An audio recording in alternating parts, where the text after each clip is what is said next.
أكبر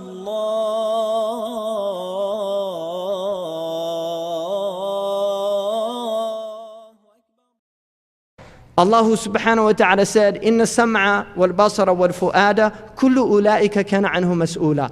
The sound itself, the sight itself, and the heart itself, all of them man has been made responsible for. Allah begins with hearing because hearing is the most difficult to guard. I came into New York City, and I'll tell you something. Going from Mecca to Jeddah was like going from paradise to the gates of paradise. Going from Jeddah to Morocco was like going to a place where I could see paradise off in the distance, but I definitely wasn't in it. And then getting to New York was like a descent into the bowels of hell. And there's no exaggeration about that. Because suddenly, everybody around me was using foul language. It's unbelievable. The only time they don't use foul language is if they're serving you something. Everybody, I was standing waiting for the bus, and I hear two people talking, and I wanted to plug my ears. And that's what Imam al-Awza'i used to do when he saw people of bid'ah. And these people, it was so foul, every other word was a foul language.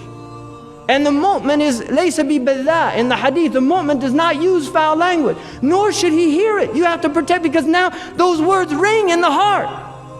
They ring. They have a resonance because you're hearing filth, and you get polluted by it. So you have to guard the ears. And the danger of the ear is that it's aural. It's circular, it's not linear. The eye, you can divert your gaze. If you see something haram, you can look away. Allah has given the ability with the ear. And this is why in the Quran, Allah always mentions the ear first. Because the ear is more difficult, and the ear is a faster and more direct line to the heart than the eye itself. And then you have to guard the eye, because the eye is a mirror. It's a window into the heart. The eye is a window into the heart.